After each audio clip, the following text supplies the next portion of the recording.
नमस्कार विद्यार्थी मित्रांनो, मी शुभांगी पवार तुमचं सहर्ष स्वागत करत आहे आपल्या आवड शाळेच्या YouTube चॅनलमध्ये। तर बघा, आपण आजच्या व्हिडिओमध्ये कॅलेंडरवर आधारित एक व्हिडिओ घेतलेला आहे। तर बघा, जर जर अजून चॅनलवर नवीन असाल तर चॅनलला सबस्क्राइब करायला विसरू नका आणि हा व्हिडिओ शेवटपर्यंत बघा। म्हणजे आपण असा प्रश्न घेतलेला आहे की जो तुम्हाला कोणत्याही स्पर्धा परीक्षेला येऊ शकतो। तर तो प्रश्न आहे की 26 जानेवारी 1947 रोजी कोणता वार होता। तर आपण हा प्रश्न घेतलेला आहे। तर बघा, मागील व्हिडिओमध्ये सुद्धा आपण असा प्रश्न घेतला होता की 14 आणि 15 ऑगस्ट दिवशी कोणते दिवस होते। तर आपण त्यावेळी हे जे कोड आहेत हे कोड आपण वापरले होते आणि मला खूप साऱ्या कमेंट सुद्धा आल्या होत्या की मॅडम तुम्ही हेच कोड का घेतले आणि हे कोड कसे निवडायचे, कसे घ्यायचे। तर बघा, ही एक ट्रिक आहे। हे जे कोड घेतले ही एक ट्रिक आहे एक प्रकारची की तुमच्या लक्षात राहावं। म्हणजे तुम्हाला कोणत्याही शतकातले जरी प्रश्न आले तर ते कसे लिहायचे तुम्ही या एका ट्रिकने तुम्ही करू शकता। त्यामुळे खास तुमच्यासाठी ही एक ट्रिक बनवलेली आहे आणि जे हे कोड आहेत ते एका मोबाईल नंबरसारखे तुम्ही लक्षात ठेवू शकता। जसा आपण मोबाईल नंबर पाठ करतो तसंच सेम हे तुम्ही जर कोड पाठ केले तर तुम्हाला कोणताही प्रश्न असू दे तुम्हाला तो पटकन लिहिता येणार आहे। तर आपण हेच कोड का निवडले किंवा हे कोड कसे निवडले त्यावर एक व्हिडिओ मी सेपरेट बनवणार आहे। तर बघा, आता आज हा व्हिडिओ घेतलेला आहे तर फक्त या कोड नुसारच तुम्हाला कोणताही प्रश्न येऊ दे, तुम्हाला सर्व प्रकारचे प्रश्न मी ह्या फक्त एवढ्या एका कोडने, म्हणजे इथं हे महिन्याचे कोड आहेत, हे दिवसाचे कोड आहेत आणि हे जे शताब्दी म्हणतो आपण, शतकाचे किंवा सेंचुरी जे असते ते कोड इथं घेतलेले आहेत। कोणत्याही शतकातले संख्या असू दे ते इथं कोड घेतलेले आहेत। तर यावर आधारित तुम्हाला कोणताही प्रश्न येऊ दे, फक्त या एका ट्रिकने तुम्हाला तो प्रश्न सॉल्व्ह होणार आहे। तर बघा, इथं आपण हा प्रश्न घेतलेला आहे, तुम्हाला एकदम सोप्या प्रकारे मी सांगणार आहे। अजून चॅनलला जर सबस्क्राइब नसेल तर चॅनलला सबस्क्राइब करून घ्या आणि जर तुम्हाला व्हिडिओ आवडत असेल तर नक्कीच लाईक करत चला आणि कमेंट करून सांगत चला की तुम्हाला माझे व्हिडिओ कसे वाटतात। चला तर मग आपण व्हिडिओकडे वळूया। बघा, आपण प्रश्न घेतलेला आहे 26 जानेवारी 1947 रोजी कोणता वार होता। तर बघा, सुरुवातीला काय करायचं असतं, एक सूत्र समजा आपण ते लिहायचं। अगोदर लिहायची असते तारीख लिहायची असते, त्याला प्लस करायचा असतो आपल्याला महिना कोड जो आपण इथं घेतलेला आहे तो महिना कोड, परत प्लस करायचं असतं वर्ष, परत त्याला प्लस करायचं असतं लीप वर्ष आणि शेवटी शताब्दी वर्ष किंवा याला आपण शतक वर्ष किंवा सेंचुरी वर्ष सुद्धा म्हणतो। आणि या सगळ्याला डिवायडेड बाय 7 करायचं असतं। फक्त तुम्ही एवढं लक्षात ठेवा, हे जे सूत्र आहे ते लक्षात ठेवा। जो प्रश्न दिलेला आहे त्या प्रश्नातलं सगळं आहे।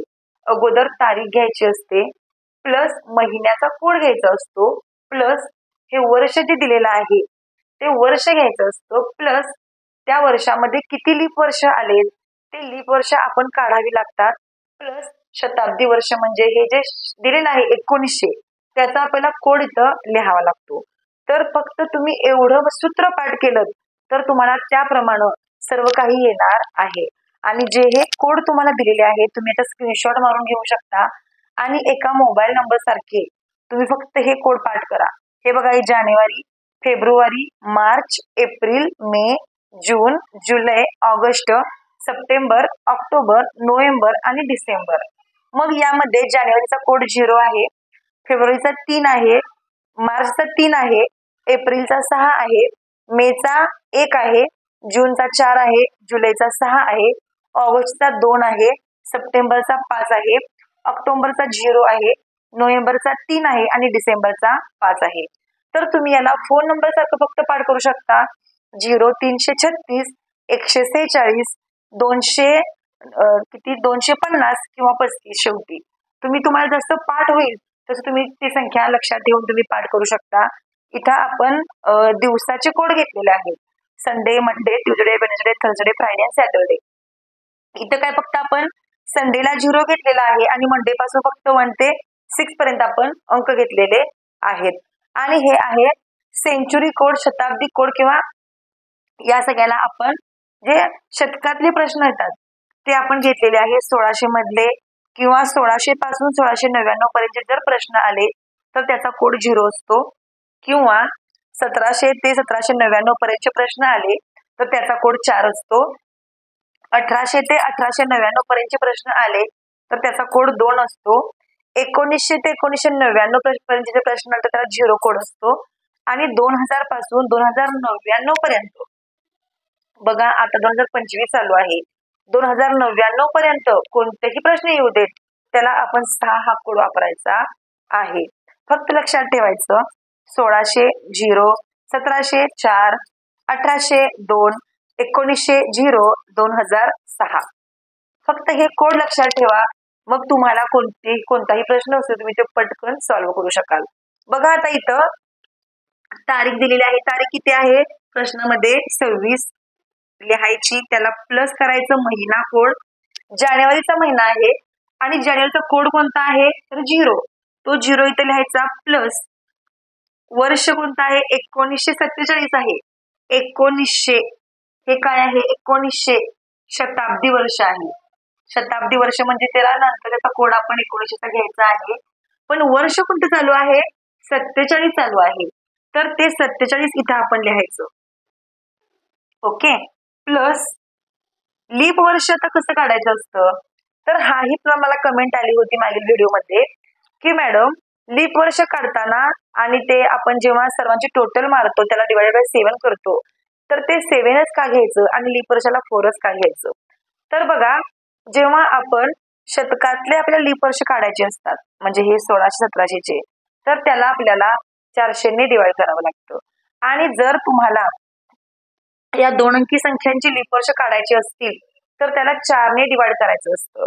कारण लीप वर्ष कसं ओळखायचं असतं किंवा लीप वर्ष कसं येतं हा सुद्धा माझा सेपरेट व्हिडिओ आहे आणि त्याला आपण 4 नेच का भागायचं तोही माझा सेपरेट व्हिडिओ आहे. तर बघा तर तुम्ही तो व्हिडिओ पूर्ण बघू शकता म्हणजे तुम्हाला समजेल, डीपली समजेल की 4 नेच का याला डिवाइड करावं लागतं लीप वर्षाला. तर बघा काय करायचं असतं, याला आपण लीप वर्ष शोधायचं असेल तर या संख्येला 4 ने आपल्याला डिवाइड करावं लागतं आणि मग त्यामध्ये किती लीप वर्ष आहेत ते आपण काढू शकतो. बघा 47 ला 4 ने जर तुम्ही डिवाइड केलं 4 एके 4, 0 7 राहिले, पुन्हा याला 4 एके 4 करावं लागेल आणि इथं राहिलं 3. मग आपल्याला इथे हे बाकी जास्त महत्वाची नाहीये, वर संख्या किती आली ते महत्वाची आहे तर 11. म्हणजे 47 वर्षामध्ये 11 लीप वर्ष आहेत. किती लीप वर्ष आहेत 11 लीप वर्ष आहेत. प्लस लीप वर्ष काढली आपण, शताब्दी वर्ष कोणतं आहे 1900 तर 1900चा कोड काय आहे 0, तो 0 आपण लिहायचा आणि या सगळ्याला 7 ने आपल्याला भाग द्यायचा आहे. तर आता काय करूया आपण या सगळ्याची टोटल काढूया. टोटल यांची किती होते ते बघूया आपण. बघा हे 6 आणि 7 13 झाले, हे 1 14 झाले, 1404 1 हातचा आला 2 आणि हे 4 6 झाले, 6 आणि हे 2 8 झाले, 84/7. आता आपल्याला काय करायचं आहे 7 ने या 84 ला आपल्याला भाग द्यायचा आहे. तर आपण बघूया भाग आपण इकडं देऊया. 7 ने आपल्याला 84 ला भाग द्यायचा आहे. बघा 7 एके 7, 1 राहिला आणि 7 दोन्ही 14 0 0. तर बघा शेवटी आपल्याला जेव्हा आपण 7 ने डिवाइड करणार असतो तेव्हा आपल्याला बाकी महत्वाची असते आणि जेव्हा लीप वर्ष काढायचं असतं तेव्हा वरती जो भागाकार येतो तो महत्वाचा असतो, ते असतं लीप वर्ष.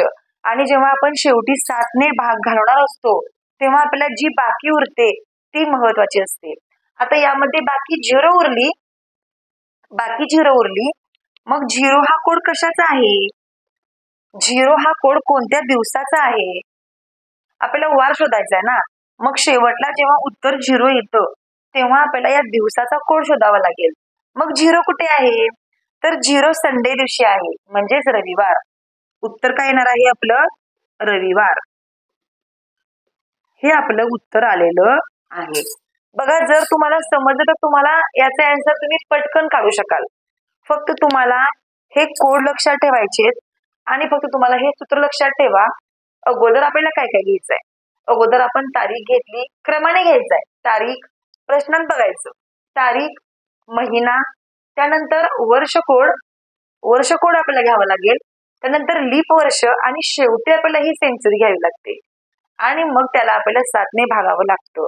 मग आपलं खाली जे उत्तर येतं, जी बाकी उरते ती फक्त इथे दिवसाचा कोड कोणता आहे बघायचा आपल्याला आणि तो दिवस शोधायचा. आपल्याला आपलं उत्तर मिळून जातं. तर बघा, जर तुम्हाला हा प्रश्न नसेल समजला तर आपण आणखीन एक प्रश्न याच्यावर आधारित घेऊया. फक्त याच कोडवर तुम्ही भरपूर सारे क्वेश्चन सोडवू शकता. आपण एक लास्ट क्वेश्चन आणखी घेऊया. तर बघा, दुसरा प्रश्न आपण घेतलेला आहे इथं, 26 जानेवारी 1950 रोजी कोणता वार होता? तर आपण हा प्रश्न घेतलेला आहे. बघा, आता आपल्या सर्वांना माहितच आहे की 26 जानेवारी 1950 ला आपलं जे संविधान आहे ते संविधान आपलं अंमलात आलं होतं. तर बघा, मग त्या दिवशी कोणता वार होता हे आपल्याला शोधायचं आहे. तर जे तुम्हाला मगाशी मी सूत्र सांगितलं होतं ते सूत्र इथं आहे. अगोदर तारीख, त्याला प्लस महिना कोड, प्लस वर्ष, प्लस लीप वर्ष आणि प्लस शताब्दी वर्ष. काही अवघड नाही, तर त्याप्रमाणेच तुम्हाला करायचं आहे. जर तुम्हाला समजलं असेल तर तुम्ही तुमच्या वहीमध्ये पटकन करू शकता आणि तुमचा आन्सर बरोबर आहे का तेही चेक करू शकता. बघा, तारीख कोणती आहे 26, प्लस महिना कोणता आहे, महिन्याचा कोड कोणता आहे, तर जानेवारी आपण 0 होता, 0 घ्यायचं, प्लस वर्ष कोणतं आहे, मगाशी 47 होतं, आता फक्त 50, प्लस आता लीप वर्ष. लीप वर्ष कसं शोधायचं असतं, या 50ला 4ने डिवाइड करावं लागतं. 4 एके 4, 1 उरला, पुन्हा बघा 4 दोन्ही 8 येणार, 2 राहिले. इथे लीप वर्षाला बाकी इम्पॉर्टंट नाही, आपल्याला जो भागाकार येतो तो महत्वाचा असतो. म्हणजेच 1950 मध्ये, म्हणजे त्या 50 वर्षामध्ये 12 लीप वर्ष आलेली आहेत. लीप वर्ष किती आलेली आहेत, 12 आलेली आहेत. प्लस काय करायचं आपल्याला, शताब्दी वर्ष, त्याचा कोड किती आहे 1900चा, तर 0 आहे. आणि या सगळ्याला 7ने आपल्याला फक्त भागायचं असतं. आता आपण या सगळ्याची टोटल मारूया. बघा, 6 आणि हे 2 8 झाले. त्यानंतर बघा, हे 5 आणि हे 2 7 झाले, 7 आणि हे 1 8, 88. आता या 88ला आपल्याला 7ने भाग घालवायचा. तर बघा, आता या 88ला आपण 7ने भाग घालवायचा आहे. 88 भागिले 7, आपण याला भाग घालू. 7 एके 7, यांची वजाबाकी करू आपण, 1 राहिला, हे 8 खाली उतरून घ्यायचं. त्यानंतर बघा, 7 दोन्ही 14 झाले, 0 इथं बाकी 4 होईल. मग शेवटी तुम्हाला मी सांगितलेलं आहे की बाकी महत्वाची असते. आता फक्त आपल्याला वार शोधायचा आहे ज्याचा कोड 4 आहे. असा वार कोणता आहे, ज्याचा कोड 4 आहे असा वार आहे थर्सडे. कोणता वार आहे, थर्सडे, म्हणजेच गुरुवार. तो वार आहे गुरुवार, म्हणजेच आपलं आन्सर आलेला आहे गुरुवार. बघा, जर तुम्ही तुमच्या वहीमध्ये केलं असेल तर तुम्ही तुमचं उत्तर चेक करू शकता. वार आलेला आहे गुरुवार, म्हणजे 26 जानेवारी 1950 रोजी गुरुवार होता. तर अशा प्रकारे तुम्ही कोणत्याही सेंचुरी मधील प्रश्न असू देत, तुम्ही या एका ट्रिकने, ही एक प्रकारची ट्रिकच आहे, तर या ट्रिकने तुम्ही कोणताही प्रश्न लिहू शकता. या एका सूत्रानुसार तुम्ही कोणताही प्रश्न सोडवू शकता. तर बघा, जर तुम्हाला हा व्हिडिओ आवडला असेल तर नक्कीच लाईक करा व्हिडिओला, कमेंट करून सांगा तुम्हाला हा व्हिडिओ कसा वाटला. चला तर मग आपण असंच भेटू आणखीन एका नवीन व्हिडिओ सोबत. तोपर्यंत धन्यवाद.